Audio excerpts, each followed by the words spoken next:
देख रहे हैं आप, मैं हूं आपके साथ नेहा दुबे। उत्तर प्रदेश विधानसभा चुनाव की तारीख जैसे जैसे नजदीक आ रही है, वैसे वैसे सियासी तपिश भी बढ़ती जा रही है। सुप्रीम कोर्ट के फैसले के बाद अयोध्या में भव्य राम मंदिर निर्माण का काम चल रहा है, जिसे बीजेपी अपनी उपलब्धि के तौर पर पेश कर रही है। माना जा रहा है कि अयोध्या के साथ साथ अब मथुरा और काशी को लेकर भी पार्टी सियासी एजेंडा सेट करने में जुट गई है, ताकि 2022 के चुनाव में विपक्ष को हिंदुत्व की पिच पर लाया जा सके। केंद्रीय गृह मंत्री अमित शाह ने सहारनपुर में अपने भाषण में धारा 370, 3 तलाक, राम मंदिर, आतंकवाद, सर्जिकल स्ट्राइक का जिक्र किया। मुख्यमंत्री योगी आदित्यनाथ पहले ही अब्बाजान और जिन्ना को लेकर विपक्ष को घेरते रहे हैं।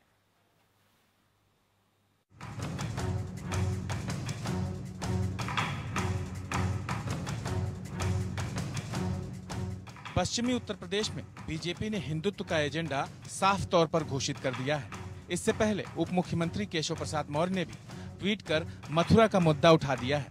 उन्होंने अपने ट्वीट में कहा कि अयोध्या काशी में भव्य मंदिर का निर्माण जारी है, अब मथुरा की तैयारी है। दरअसल पश्चिमी यूपी में किसान आंदोलन की वजह से नाराजगी से बीजेपी को खतरा नजर आ रहा है, लेकिन किसान कानून वापस लेने के बाद बीजेपी को हिंदुत्व के सहारे पुरानी कामयाबी दोहराने का भरोसा हो चला है। इसलिए पश्चिमी यूपी और ब्रज क्षेत्र का चुनाव प्रभार अमित शाह को दिया गया है। अमित शाह ने अपने भाषण में दंगों का खुलकर जिक्र किया कि यहाँ पर एक जमाना था, दंगे होते थे, युवा मारे जाते थे, दिनों तक कर्फ्यू रहता था और एक तरफा केस करने की प्रवृत्ति होती थी। आज दंगे उत्तर प्रदेश के बाहर निकालने का काम भारतीय जनता पार्टी की योगी सरकार ने किया। बताया ये भी जा रहा है कि संघ बीजेपी के आंतरिक सर्वेक्षण में पार्टी को खासे नुकसान का अंदेशा जताया गया है। इसलिए इस नुकसान की भरपाई के लिए बीजेपी के आला नेता हिंदुत्व के मुद्दे पर खुलकर लौट आए हैं। प्रधानमंत्री नरेंद्र मोदी इसी महीने काशी विश्वनाथ कॉरिडोर का उद्घाटन करने वाले हैं। उन्होंने भी अपने मन की बात में काशी मथुरा की महत्ता की बात की है। मेरे प्यारे देशवासियों, इस चर्चा से अब मैं आपको सीधे वृंदावन लेकर चलता हूँ। वृंदावन के बारे में कहा जाता है कि ये भगवान के प्रेम का प्रत्यक्ष स्वरूप है। हमारे संतों ने भी कहा है, यह आशा धरी चित्त में, यह आशा धरी चित्त में, कहत जथा मति मोर, वृंदावन सुख रंग गौ, वृंदावन सुख रंग गौ, काहू न पायो और। यानी वृंदावन की महिमा हम सब अपने अपने सामर्थ्य के हिसाब से कहते जरूर हैं, लेकिन वृंदावन का जो सुख है, यहाँ का जो रस है, उसका अंत कोई नहीं पा सकता। मुख्यमंत्री योगी आदित्यनाथ भी अपने सख्त प्रशासन को मुसलमानों से जोड़कर पेश करते आए हैं। हाल ही में सीएए और एनआरसी का मुद्दा एआईएमआईएम के नेता असदुद्दीन ओवैसी ने उठाया था। तब भी सीएम योगी ने उन पर पलटवार करते हुए अपना एजेंडा साफ कर दिया था। आज यहाँ पर मैं चेतावनी दूंगा उस व्यक्ति को जो यहाँ पर सिटीजनशिप अमेंडमेंट एक्ट के नाम पर फिर से भावनाओं को भड़काने का कार्य कर रहा है। और भाइयों बहनों, मैं इस अवसर पर चाचा जान और अब्बा जान के नैया से कहूंगा कि वे सावधान होकर के सुन लें। अगर प्रदेश की भावनाओं को भड़का करके माहौल खराब करोगे तो फिर शक्ति के साथ सरकार निपटना भी जानती है। दरअसल आरएसएस बीजेपी को मालूम है कि भगवा वस्त्र और योगी का पद उनकी राजनीति के लिए जरूरी है। जाहिर है कि यूपी चुनाव में एक बार फिर कब्रिस्तान और शमशान का मंजर तैयार होने वाला है, लेकिन विपक्ष का मानना है कि काठ की हांडी बार बार नहीं चढ़ सकती। 4.5 साल में इतना दुख, तकलीफ, परेशानी कभी गरीबों को नहीं मिली जितनी सरकार ने दी है। सत्ता में बैठे लोग कहते हैं परिवारवाद, परिवार परिवार। मैं आपसे कहना चाहता हूं, जिनके परिवार होते हैं वही परिवार वालों का दुख समझ सकते हैं। जिनका परिवार नहीं है वो परिवार वालों का दुख नहीं समझ सकते। दरअसल विपक्षी दल पिछड़ों और दलितों के मुद्दे उठा रही है। जाति बीजेपी की कमजोर नब्ज है, इसलिए मंडल को कमंडल में भरने की तैयारी है, क्योंकि बीजेपी को भरोसा है कि हिंदुत्व के मुद्दे से जाति की सियासत को जीता जा सकता है। हालांकि जाति के समीकरण में भी बीजेपी किसी भी राजनीतिक दल से पीछे नहीं है। पार्टी पिछड़ों की रहनुमाई का कोई मौका नहीं छोड़ना चाहती। 2017 के विधानसभा चुनाव में बीजेपी ने हिंदू बनाम मुसलमान के अलावा पिछड़ा बनाम यादव और दलित बनाम जाटों के जरिए चुनाव जीतने में कामयाबी पाई थी। ऐसे में यूपी की चुनावी सियासत हिंदू मुसलमान पर लौट आई है। अंशुमन त्रिपाठी, एपीएन। तो उत्तर प्रदेश विधानसभा चुनाव की तारीख जैसे जैसे नजदीक आ रही है वैसे वैसे सियासी तपिश तो बढ़ती ही जा रही है। उत्तर प्रदेश के विधानसभा चुनाव में हिंदुत्व का मुद्दा हावी होता हुआ दिखाई दे रहा है। अयोध्या में भव्य राम मंदिर निर्माण का काम चल रहा है और जिसे बीजेपी अपनी उपलब्धि के तौर पर पेश कर रही है। अब ऐसे में वाकई देखने वाली बात होगी कि क्या इसका फायदा बीजेपी को मिल पाता है या फिर नहीं। विपक्षी पार्टियां कैसे इस मुद्दे को दरकिनार करेगी और अपने आप को आगे बढ़ाएगी, इस पर भी आज हम बात करेंगे। हमारे साथ खास मेहमान मौजूद है, उनसे आपका परिचय करा देते हैं। इस वक्त हमारे साथ अश्वनी शाही जी जुड़ गए हैं, स्पोक पर्सन है बीजेपी यूपी के। बहुत स्वागत है सर आपका। कीर्ति पांडे जी इस वक्त हमारे साथ है, लीडर है एसपी के, आपका भी बहुत स्वागत है। प्रदीप सिंह जी हमारे साथ है, स्पोक पर्सन है कांग्रेस यूपी के, आपका स्वागत है। सबसे पहला सवाल मेरा अश्वनी शाही जी आपसे ही है। सर, क्या उत्तर प्रदेश का विधानसभा चुनाव उन तमाम चुनावों की तरह है जैसा कि हम पहले से देखते हुए आए हैं? हिंदुत्व का मुद्दा आज भी बीजेपी के लिए, बीजेपी के एजेंडे में सबसे टॉप पर है? नेहा जी देखिए, हिंदुत्व अगर हिंदुस्तान में नहीं रहेगा तो हिंदुत्व का मुद्दा जो है, क्या हम मस्जिद और कब्रगाह थोड़े बनाने बैठे हैं यहाँ। हमने जो मांग किया है, माननीय केशव जी ने जो कहा है उस पर सोचने की बात है। उन्होंने आज एक बयान में ये भी कहा है कि अगर कोई इसका विरोध करता है तो अखिलेश जी विरोध करते हैं, राहुल जी विरोध करते हैं, तो बता दें कि नहीं बनना चाहिए वहाँ।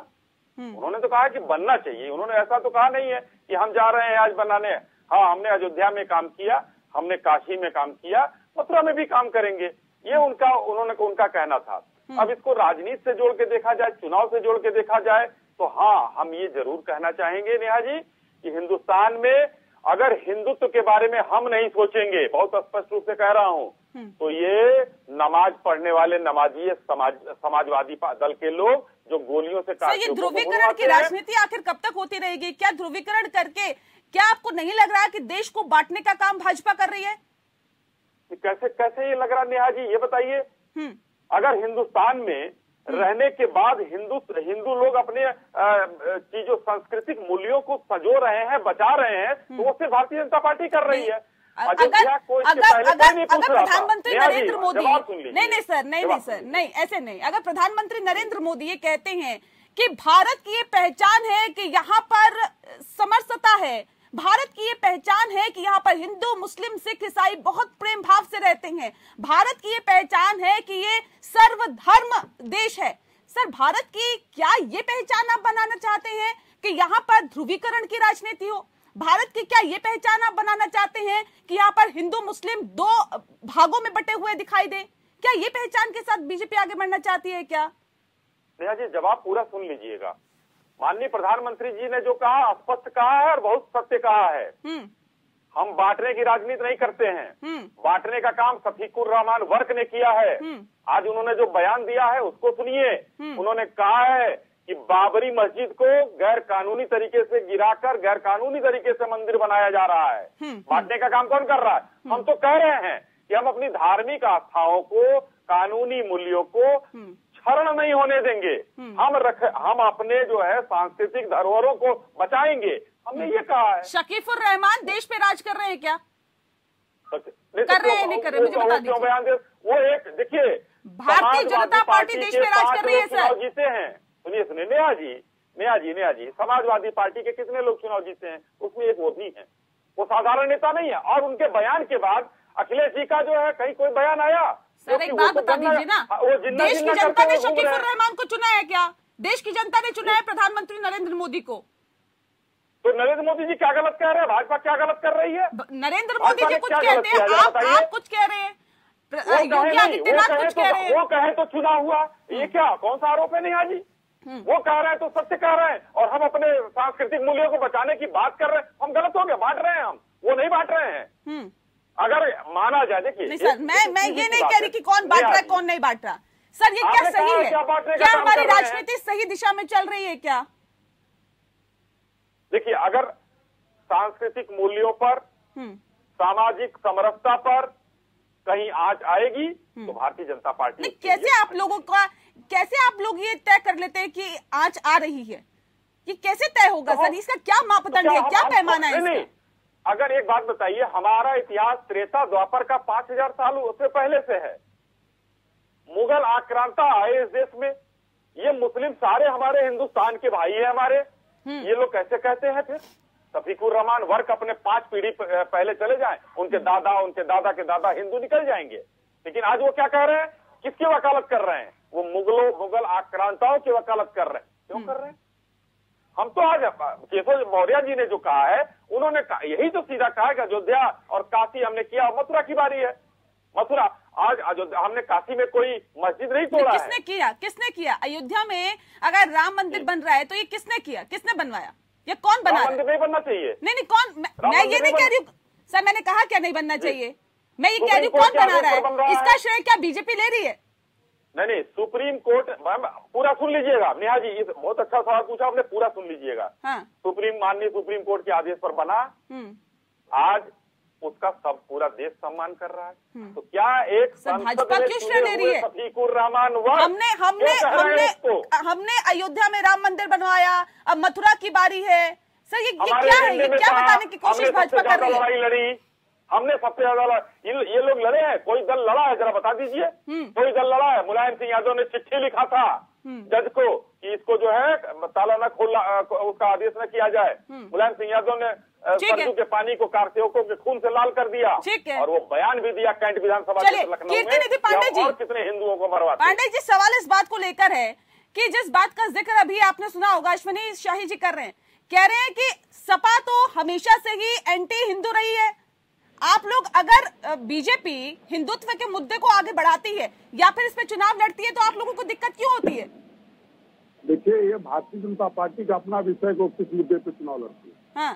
वो जिस मुद्दे पे चाहे चुनाव लड़े, लेकिन एक बात तय है कि भारतीय जनता पार्टी को अपना हार दिख रहा है, और हार इस नाते दिख रहा है जब चुनाव के वक्त में जहां भारतीय जनता पार्टी को अपने 5 साल के सरकार की उपलब्धि बताना चाहिए, वहां भारतीय जनता पार्टी के सरकार के डिप्टी सीएम कह रहे हैं कि अब मथुरा की बारी है, काशी की बारी है। आप विकास के सवाल पे लड़ना चाहते हो तो विकास के सवाल पे अपनी उपलब्धि बताइए और उससे लड़िए।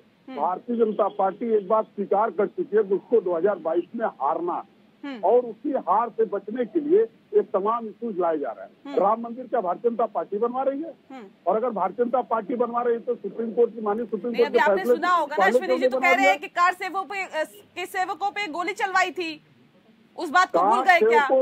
कार सेवकों पे कोई गोली नहीं। इस तरह से बीजेपी ने हिंदुत्व का मुद्दा उठाया है, जब उठाया है उसको फायदा मिला है। तो क्या आप लोगों को ऐसा लगता है कि तमाम जो मेहनत की जा रही है विकास के मुद्दे पर, आप लोग चुनाव लड़ने की बात करते हैं, लेकिन सिर्फ एक हिंदुत्व का मुद्दा आपकी मेहनत पर पानी फेर सकता है? देखिए, इससे पहले तो उत्तर प्रदेश में बीजेपी जितनी बार आई है कहने के लिए कहा जाए कि हिंदुत्व का मुद्दे पे आई है, लेकिन वो बताती रही कि मोदी सरकार है। हाँ। या मोदी के नेतृत्व में आई है। हाँ। और बार बार भाजपा जब नाकाम होती है तो वो कोशिश करती है ध्रुवीकरण की, लेकिन वो जमीन पे अभी उन्होंने सर्वे कराया है, सर्वे कराने पे वो ज्यादातर सीटें उनकी हार रही हैं। उनके सर्वे के अनुसार वो 50 के अंदर आ चुके हैं, 50 सीटों के अंदर आ चुके हैं। तो उनको लगता है कि फिर हमें उसी मुद्दे पे चलना चाहिए, क्योंकि 4.5 साल तो उन्होंने कोई काम किया नहीं। एक तो पुराने काम थे जिसको जो है रूटीन वर्क जिसको कहा जाए, उसी में इन्होंने चलाया। यहाँ राजधानी में आप देख लीजिए, लखनऊ में मेट्रो का दूसरा फेज चालू नहीं हो पाया। इस समय ट्रैफिक जाम की इतनी बुरी मतलब इतना बुरा हाल है कि पूछिए मत। हम लगातार कांग्रेस पार्टी लगातार प्रियंका गांधी वाड्रा जी के नेतृत्व में प्रतिज्ञाएं कर रही है रोजगार का। आज जमीन पर महंगाई इतनी बढ़ी हुई है, जनता एकदम त्राही कर रही है, और जनता का अंडर करंट चल रहा है एक महंगाई के खिलाफ। और इसको भाजपा भली भांति समझ रही है। नहीं, लेकिन ये हिंदुत्व का मुद्दा जो उठाने की कोशिश भाजपा की तरफ से की जा रही है, क्या ये लगता है कि उन तमाम मुद्दों को कहीं ना कहीं पीछे छोड़ देता है? जो आप महंगाई की बात कर रहे हैं, आप बेरोजगारी की बात कर रहे हैं, आप तमाम बातें कर रहे हैं, लेकिन क्या लगता है कि ये हिंदुत्व जो कि एक कहीं ना कहीं ये कहा जा सकता है हर हिंदू को टारगेट करने की कोशिश की जाती है जिसकी तरफ से, क्या ये और तमाम मुद्दों को दरकिनार करता है इस मुद्दे को आगे बढ़ाते हुए? देखिए, बाकी और मुद्दे अगर गौण हो तो हो सकता है हिंदुत्व का मुद्दा चलता हो, लेकिन जिस तरह से इस समय महंगाई है, कोरोना और नोटबंदी के बाद जिस तरह से बेरोजगारी बढ़ी है, देखिए खाली पेट जो है कोई भगवान का नाम भी नहीं लेता है। पेट भरा रहता है तभी वो मंदिर में जाता है। कोरोना में इन लोगों ने मंदिर बंद कर दिए थे, हर आदमी ने घर में पूजा की है और घर में ही आराधना की। हम भी हिंदू हैं, हम भी आराधना करते हैं, लेकिन सरकार का काम हिंदुत्व की भावनाओं को भड़काना नहीं होता है, बल्कि सरकार का जो काम होता है वो लोगों का कल्याण करना।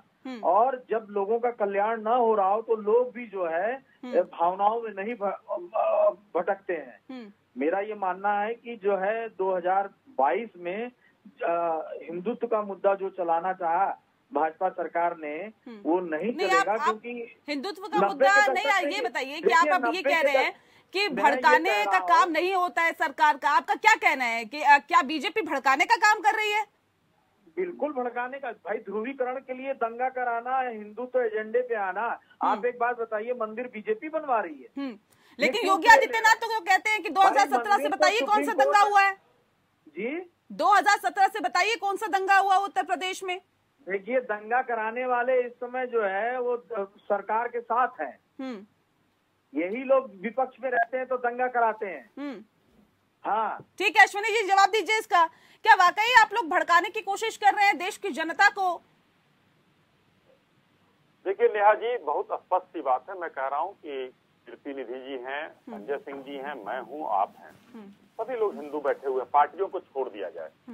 मैं ये कहता हूँ कि इन लोगों से पूछा जाए जो आज ये बैठकर करीने से उसको सजा रहे हैं, मुलम्मा चढ़ा रहे हैं, स्पष्ट रूप से संजय जी या कीर्ति निधि पांडे जी ये कह दें कि वहां पर मथुरा में कृष्ण जन्मभूमि का साफ सफाई और चीजें नहीं होनी चाहिए, वहां पर मस्जिद बन जानी चाहिए और वहां पर इबादत होनी चाहिए। ये लोग स्वीकार कर लें इस चीज को। दूसरी बात मैं कहना चाहूंगा, स्वीकार करेगा, सुन लीजिए, आप वहाँ पे मंदिर में झाड़ू लगवाइए, अच्छी बात है। अरे सुन लीजिए भाई, लेकिन रोजगार कौन देगा? सुनिए, अभी आज बहस रोजगार पर नहीं है, आज बहस रोजगार पर नहीं है। रोजगार पर किसी दिन नेहा जी बहस रख लीजिएगा, मैं बहस पर एक का जवाब दूंगा। मैं आदेश दिया है राम मंदिर बनने के लिए, सबने स्वागत किया, लेकिन ये बताए आप, भाजपा सरकार, भाजपा के लोग ये बताएं कि रोजगार पे कब बात होगी? उत्तर प्रदेश में जो औद्योगिक संस्थान है, मैं बता रहा हूँ, देखिए, अरे रुक जाइए, मेरा टाइम है, आप क्यों खा रहे हैं ये बताइए। सुन लेते संजय जी, फिर लौटती हूँ मैं आपके पास। ठीक है अश्विनी जी। नेहा जी, देखिए, हमारे ऊपर आरोप लगता है, एक वाकया बता रहा हूँ, अभी पिछली सरकार का, मार्च 13 में एक शासनादेश जारी होता है, 30,000 रुपए मुस्लिम लड़कियों को दिए जाते हैं, हिंदू लड़कियों को वो भी नहीं दिया जाता है। क्यों? ये तुष्टीकरण की राजनीति नहीं है तो क्या है? तो आप दीजिए ना, आपको किसने रोका? अरे फिर वही बात आप दीजिए। ये कौन सी भाई तथ्यविहीन बातें मत कीजिए भाई। नेहा जी बुलवा लीजिए, फिर मैं कैसे होगी? रोजगार कैसे होगा? सरकारों ने अगर कुछ गलत किया होगा तभी तो आप सरकार में बैठे हैं। ठीक है अश्विनी जी, अगर इनका खत्म हो गया हो तो नेहा जी मैं बोलूं। मैं ठीक है संजय जी, सुन लेते हैं। अगर आप कुछ कहना चाहते हैं तो बताइएगा, मैं आपको मौका दूंगी सर, फिर आती हूँ आपके पास। अश्विनी जी को बोलने दीजिए, फिर मैं आपको मौका देती हूँ। ठीक है अश्विनी जी, रखिए बात। जी नेहा जी, देखिए, सेना के जवान शहीद होते हैं, उनको 20 लाख रुपए सपा की सरकार देती थी। अभी भी मैं कह रहा हूँ, एक डीएसपी जो है मारे जाते हैं, उनको 50 लाख रुपए देती थी सरकार इनकी। क्यों देती थी? क्योंकि वो मुस्लिम थे। तुष्टीकरण की राजनीति लोग करते हैं। हम आज कह रहे हैं कि अगर हिंदू, जैसे हम लोगों ने दिया जलवाया अयोध्या में, एक सांस्कृतिक पर्यटन को जिंदा किया माननीय योगी आदित्यनाथ जी ने, और आज काशी में जो चीज बना है, यही लोग कहते रहे कि मंदिर जब बनाएंगे तारीख नहीं बताएंगे। चलिए, माननीय सुप्रीम कोर्ट के आदेश से बना। काशी में जाकर देखिए कहां पर क्या नाटक हुआ, कुछ नहीं, साफ सफाई सब बेहतरी उसकी कर दी गई। आज जो है हम क्योटो बनाने की बात करते हैं, यही लोग सवाल करते थे, वो उसमें नहीं आता सुंदरीकरण में। ये कहेंगे फिर कि कल ये आपने क्यों किया। अगर मथुरा में है तो मथुरा का देखिए, ये समझौता मेरे पास पड़ा हुआ है, इन लोगों के पास नहीं होगा, उसकी पटिशन हमारे पास पड़ी हुई है। ये सब चीजें कानूनी लड़ाई है, बहुत दिनों तक चलती रहेगी। लेकिन अगर हमने हिंदू हितों की बात की है तो गलत नहीं किया है, क्योंकि अगर ये तुष्टीकरण की राजनीति करते हैं तो ये देश आज हिंदू हितों की बात करने वाली सिर्फ और सिर्फ एक पार्टी है। हम क्यों अपने हिंदू देवी देवताओं को छोड़ दें? वहां पर हम मस्जिद संजय जी कर रहे थे, इसमें कितनी सच्चाई है अश्वनी जी कि भाजपा ने एक सर्वे करवाया जिसमें ये तय हो गया है कि भाजपा की सरकार अब नहीं आने वाली है, इसीलिए अब हिंदुत्व का मुद्दा उठाया जा रहा है, इसको प्रायोरिटी पे रखा जा रहा है। इसमें कितनी सच्चाई है? एक बार अगर कीर्ति निधि जी ये बात कहते मुझसे तो हम मानते कि उनसे हमारी लड़ाई है। ये 3 में न 13 में 6.5% वोट इनका प्रदेश में नहीं है, 6.25 वो भी है। उसके बाद ये जो है हमारे उस पर जो है नजर डाले हुए हैं। अरे भाई, हमको सबका साथ, सबका विकास और सबका विश्वास का नारा देने के बाद जनता ने भर भर के आशीर्वाद दिया। और जो सवाल हमारे ऊपर खड़ा करते रहते भ्रष्टाचार के साथ, एक भी भ्रष्टाचार इस पूरे कार्यकाल में अपने साबित नहीं कर पाए। और जहां तक सवाल चुनाव का है, ये बात सही है कि भारतीय जनता पार्टी के अंदरूनी सर्वे में बात तय हो चुका है कि भारतीय जनता पार्टी को बात पता है कि वो चुनाव हार रहे हैं। अगर चुनाव हारते नहीं तो जो देश के माननीय प्रधानमंत्री जी ने 3 काले कानून, जिसके लिए किसान 14 महीने से लगातार सड़कों पर आंदोलन कर रहा था, 750 किसानों की जान चली गई, और वो काले कानून प्रधानमंत्री जी किसी कीमत पर वापस लेने को तैयार नहीं थे। वो काले कानून 1 मिनट में वापस ले लिए। और राजनीतिक दल और लोग ये जानना चाहते थे कि जब लागू किए थे तो क्या अच्छाई थी, किन कारणों से वापस ले रहे हैं। ये प्रधानमंत्री जी न तो लागू करते समय पार्लियामेंट में बहस कराए और न तो वापसी करते समय पार्लियामेंट में बहस कराए। ये तो भारतीय जनता पार्टी की सरकार है और इनको पता है कि इनको चुनाव 2022 में हारना है, जनता इनके खिलाफ है। और जो जन सैलाब समाजवादी पार्टी के नेता राष्ट्रीय अध्यक्ष आदरणीय अखिलेश यादव जी की सभाओं में दिख रहा है, उसमें लोग तमाम सवाल खड़ा करते हैं कि वो वोट में परिवर्तित होगा कि नहीं होगा। मैं एक बात स्पष्ट कर दूं नेहा जी, भारतीय जनता पार्टी की सभाओं में कलेक्टर और कप्तान लगातार गाड़ियों का, बसों का इंतजाम कर रहे हैं। सरकारी मद से पैसा रिलीज हो रहा है बस की व्यवस्था के लिए और उसके बाद भीड़ लाई जा रही है। लेकिन अखिलेश यादव की सभाओं में भीड़ आ रही है। आने वाले भीड़ वोटों में परिवर्तित होगा और ये बात तय है कि 22 में बदलाव निश्चित रूप से होगा। अश्विनी जी, जिस बात का जिक्र अभी कीर्ति पांडे जी कर रहे थे, ये साफ तौर पे कहीं ना कहीं एक संकेत भी दिया जा रहा है, क्योंकि भाजपा की तरफ से पहले महंगाई का जब मुद्दा उठा था, भाजपा की तरफ से पेट्रोल और डीजल के दामों में कटौती कर दी गई। फिर कृषि कानून की जब बात आई और किसान लगातार आपने देखा कि पिछले 1 साल से धरने पर बैठे हुए हैं, आंदोलन खत्म करने का नाम नहीं ले रहे हैं। और उसके बाद जिस बात का जिक्र विपक्ष लगातार कर रहा है कि सर्वे हुआ था जिसमें भाजपा की सरकार जाती हुई दिखाई दे रही थी, फिर मजबूरी बन गया कि भैया कृषि कानून को वापस लीजिए, आपने वापस लिया। और अब जब ये लगा कि इससे भी काम नहीं चलेगा तो हिंदुत्व के मुद्दे को आगे बढ़ा दीजिए। पश्चिमी यूपी में अगर जीत हासिल करनी है और पूरे उत्तर प्रदेश पर कब्जा करना है, क्योंकि ये प्रधानमंत्री भी जानते हैं कि अगर केंद्र में एक बार फिर से सरकार बनानी है तो यूपी जीतना बहुत जरूरी है, और ये कहीं ना कहीं मुश्किल काम हो गया है भाजपा के लिए। आपको भी ऐसा लगता है क्या अश्विनी जी?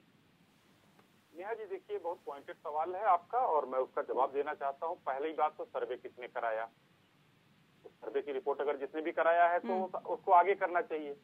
और विरोधी दल, चाहे वो 1% से नीचे वोट पाने वाले दल हो, वो भी नहीं कहेंगे कि हमारा विरोधी चुनाव जीत रहा है। तो समाजवादी पार्टी हो, कांग्रेस हो, कांग्रेस अभी मैंने कहा ना 6% से ऊपर की पार्टी नहीं है, और राजभर की पार्टी है वो 2% भी नहीं, 1% भी नहीं है, तो वो भी तो कहती है भाजपा हार रही है। सर्वे आखिर कराया किसने? भाजपा हार रही है। लग रहा था भाई जी, राजभर साहब जब आपके साथ थे, आपकी सरकार बना रहे थे, तो लग रहा था। अरे जो सत्य है उसकी मैं बात कर रहा हूँ। मेरे साथ भी थे तो 0.07% उनका वोट था, और अब जो है 70% नहीं हो जाएगा। कीर्ति जी, 70% नहीं हो जाएगा। जब हमारे साथ भी थे तो 0.07% उनका वोट था। अरे भाई हमको बात तो पूरा करने दीजिए आप लोग। ये देखिए, ये बीच में बोलने का ये काम है कि मैं तथ्यों पर जवाब दे रहा हूँ, तो बीच में ठीक है, रखिए अपनी बात रखिए। दूसरी बात मैं कहूंगा कि अगर सर्वे पर हमको चलिए जिताना ये लोग दिखाते तो कोई बात नहीं होती। महंगाई की बात अगर होती है तो देखिए, सरकारें अपना काम करती हैं, वो 5 साल के लिए सरकार चुनी जाती है, अनवरत काम होता है। और विरोधी राहुल गांधी तो यहाँ पर बड़े भविष्यवक्ता थे, कोरोना आ रहा है, ये हो जाएगा, अपनी सरकारों को नहीं समझा पाए, महाराष्ट्र में राजस्थान में नहीं समझा पाए। तो वो चीजें देखिए, ये कहना इनका काम है कि हाँ ये होगा, सरकारें अपने हिसाब से काम करेंगी, जनता को अगर काम करें वो ठीक है, लेकिन जिन्ना और अब्बा जान पर जोर देना। आप कह रही हैं कि महंगाई पर काम किया, वो कर दिया गया महंगा, तो भाई जो काम होगा सबको जोड़ दिया जाएगा। आज उद्घाटन हो रहा है कोई चीज का, तो उद्घाटन में जोड़ दिया जाएगा। ठीक है, प्रदीप सिंह जी भी हमारे साथ जुड़ गए, प्रवक्ता है यूपी कांग्रेस के। बहुत स्वागत है प्रदीप जी। मैं आती हूँ मैं अश्विनी जी आपके पास और एक सवाल पूछूंगी आपसे। प्रदीप जी, सवाल इस बात को लेकर है सर, क्या वाकई आपको भी ऐसा लग रहा है कि उत्तर प्रदेश में अब हिंदुत्व का मुद्दा कहीं ना कहीं हावी होता हुआ दिखाई दे रहा है? यूपी के मुख्यमंत्री योगी आदित्यनाथ अब्बा जान और चचा जान की बात करते हैं, बात जिन्ना की जाती है, प्रधानमंत्री नरेंद्र मोदी भी हिंदुत्व की तरफ इशारा करते हैं, मथुरा और काशी की बात करते हैं, कहीं ना कहीं जो और तमाम नेता है वो भी हिंदुत्व की बात को आगे बढ़ाते हैं। अब क्या एकमात्र विकल्प हिंदुत्व ही बच गया है क्या यूपी फतेह करने के लिए?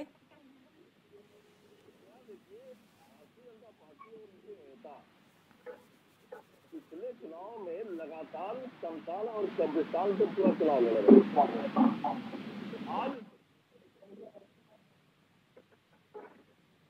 ये कब्रिस्तान रहा हो, चाहे क्रिश्चियन के सौदाग्रह रहे हो, चाहे हिंदू धर्म की मैथोलॉजी को मानने वालों के सौदाग्रह रहे, 1-1 किलोमीटर तक जलती हुई अवैध से उत्तर प्रदेश की आवाम ने देखा।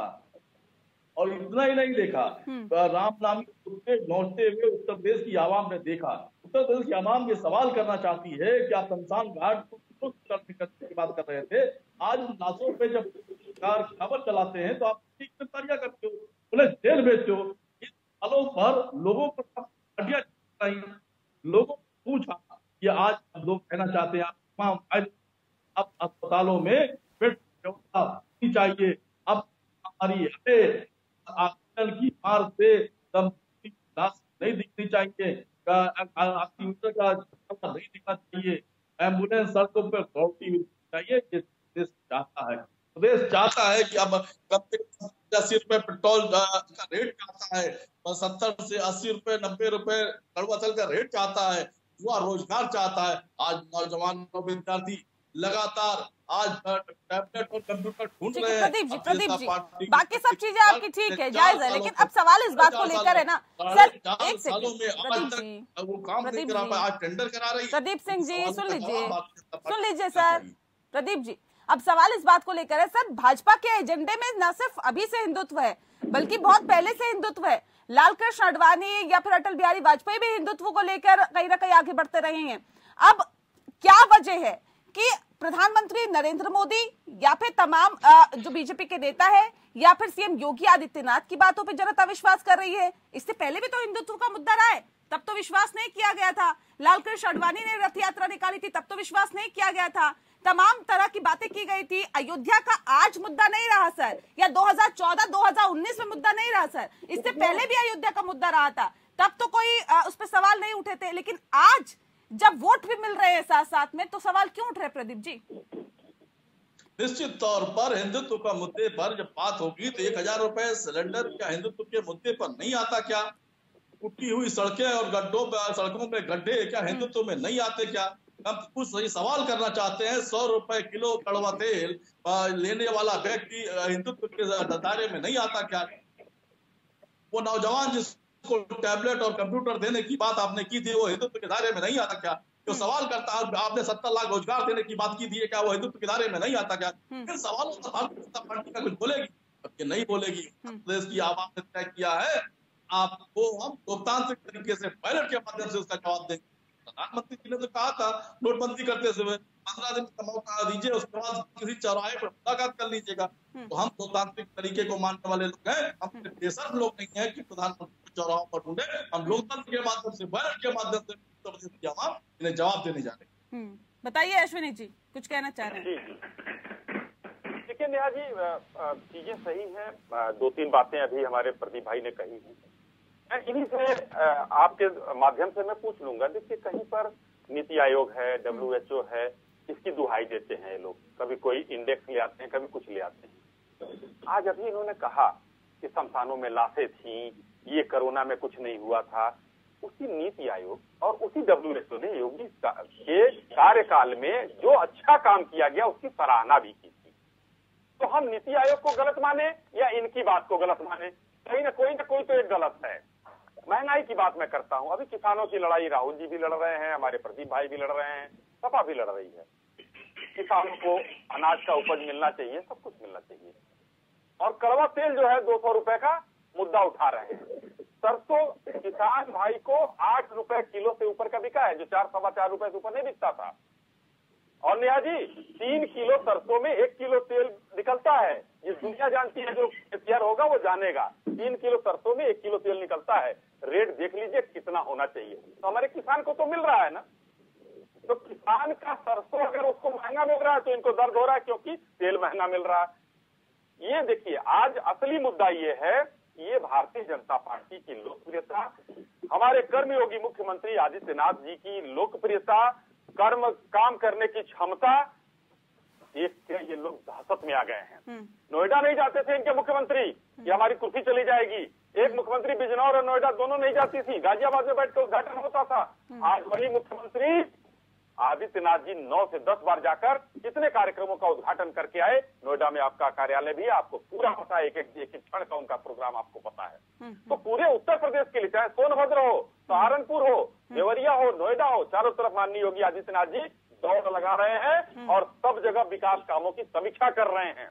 हम विकास भी कर रहे हैं और हम अपने धार्मिक भावनाओं, सांस्कृतिक मूल्यों के क्षरण को भी रोकने का काम करेंगे। क्योंकि ये लोग, मैं इनसे पूछना चाहता हूँ, कहते हैं हिंदू तो ठीक है, हम हिंदू तो भाजपा के साथ है, ये भी तो हिंदू है। ये कहते कि नहीं बनना चाहिए। परशुराम जी की मूर्ति लगाते हैं, आज तक नहीं लगा। विष्णु भगवान की मूर्ति लगाने की घोषणा अखिलेश जी करते हैं। सर, आप ध्रुवीकरण की बात करते हैं, वो भाईचारे की बात करते हैं, ये भी तो समझिए। कौन भाईचारे? तो आपके हिंदू में वो उद्योग नहीं आते। आपके भारतीय संस्कृति में 50% से ज्यादा जो कारखाने बंद हो गए हैं। वो नहीं आता। वाराणसी का 6000 करोड़ का सिल्क कारोबार बंद हो गया। भदोही का 1200 करोड़ का कालीन कारोबार बंद हो गया। आगरा कानपुर के 6000 करोड़ के लेदर कारोबार बंद हो गया। 400 करोड़ के लकड़ी उद्योग बंद हो गए। राहुल गांधी अगर मंदिर जाते हैं तो मजार भी जाते हैं चादर चढ़ाने के लिए, नहीं हो सकते। आप जाते हैं क्या? कौन? प्रदीप जी? राहुल गांधी? नहीं, मेरे से सवाल है जी, आपसे सवाल है। नहीं, मैं बाजार नहीं जाता हूँ, न जाऊंगा। मुझे गर्व है कि मैं हिंदू के परिवार में से पैदा हुआ हूँ। लेकिन हाँ, वो हमारे देश की जनता है। हमारी जनता के लिए शौचालय बनाएंगे तो उनको भी देंगे, घर बनाएंगे तो उनको भी देंगे, राशन बांटेंगे तो उनको भी देंगे, टीका उनको भी लगवाएंगे। हम उनके लिए करेंगे। उनको अपने धर्म में आस्था है, हमको अपने धर्म में आस्था है। क्या हम किसी के धर्म की आलोचना नहीं कर रहे हैं, ना हम तुष्टीकरण कर रहे हैं। हमें गर्व से कहने में ये अनुभूति है कि 2014 में जनता ने मौका दिया, 2017 में उत्तर प्रदेश की जनता ने मौका दिया और 2019 में देश की जनता ने मौका दिया। अगर सिर्फ हिंदुत्व की ही बात होती तो क्या ये मौका मिलता? पहली बात। और क्या ये वाकई सच है, और क्या आपको भी लगता है और क्या देश की जनता को भी लगता है कि हम बीजेपी के नेतृत्व में, हर हिंदू को लगता है कि हम सुरक्षित हैं, इसलिए ये मौका मिल रहा है? देखिए नेहा जी, ये सवाल नहीं है। केवल हिंदुत्व के नाम पर भारतीय जनता पार्टी बढ़ना इसलिए चाहती है क्योंकि उसके पास विकास का कोई अपना एजेंडा नहीं रह गया। जो क्वेटो बनना था बनारस को बन नहीं पाया। जो स्मार्ट सिटी बनने थे, स्मार्ट सिटी की परिभाषा शायद आज तक हमको बता नहीं पाए।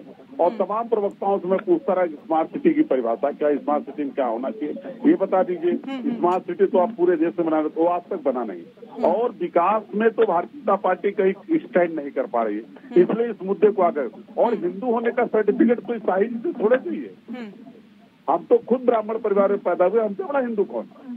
और उसका सर्टिफिकेट साइज थोड़ा लेना, या किसी भारतीय जनता पार्टी के नेता कार्यकर्ता से हिंदू होने का सर्टिफिकेट समाजवादी पार्टी किसी नेता को नहीं चाहिए। हमारे नेता खुद भक्त है, मुलायम सिंह जी हनुमान भक्त है, आदरणीय अखिलेश जी लगातार पूजा पाठ करते रहते हैं।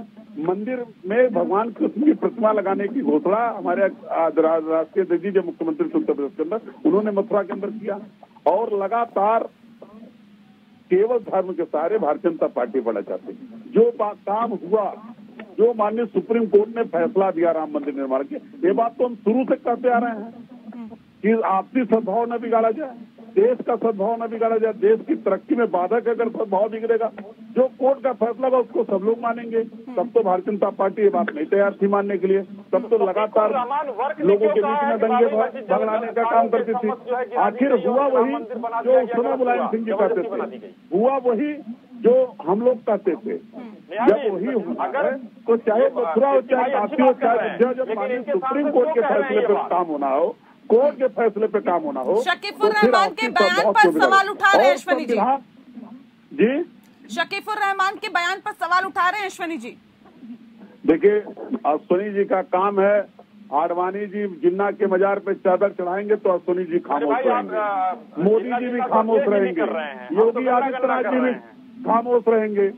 जब जिन्ना के मजार पर आडवाणी जी चादर चढ़ाने गए थे पाकिस्तान, तो क्या किसी भारतीय जनता पार्टी के नेता ने सवाल पूछा था जिन्ना के बारे में उनसे कि जिन्ना के मजार पर क्यों गए अटल आडवाणी जी? पूछे थे साहिब सवाल उनसे? नहीं पूछे थे आपने? नहीं, आपने साहिब पूछा था आडवाणी से कि आप जिन्ना मजार पर क्यों गए? आडवाणी जी को बताना चाहिए कि जिन्ना के मजार पर क्यों गए थे। इनके पास कोई एजेंडा नहीं, हार इनको दिख रहा है, इस वजह से लोग परेशान हैं। अयोध्या, मथुरा, काशी इसकी बात कर रहे हैं, और सब चाहते हैं मंदिर बने, मस्जिद बने, देश का विकास हो, लेकिन आपसी सद्भाव में जो संविधान में प्रस्तावना है उसको ये लोग तोड़ना चाहते हैं। संविधान की प्रस्तावना अनेकता में एकता की संस्कृति जो इस देश की उसको खंडित करना चाहते हैं। इस देश को बचाने के लिए हिंदू, मुसलमान, सिख, ईसाई सब आगे आएंगे, और जिस तरह किसी बिल वापस नहीं है उसी तरह महंगाई पे भी इनको नियंत्रण दिखेगा। केंद्र पेट्रोल के दाम में 10 रुपया कम किए। ठीक है सर, मेरे पास वक्त की कमी है। ठीक है, प्रदीप जी से एक सवाल मेरा, प्रदीप जी के साथ एक सवाल है मेरा। प्रदीप जी, सवाल इस बात को लेकर है, एक तरफ गन्ना की बात हो रही है, एक तरफ जिन्ना की बात हो रही है। सर, कांग्रेस विकास के मुद्दों की बात कर रही है, लेकिन क्या ये विकास के मुद्दों को उठाना और उसको भुनाना आसान है क्या कांग्रेस के लिए? जब बात गन्ना और जिन्ना की आ जाए, हिंदुत्व की आ जाए, तब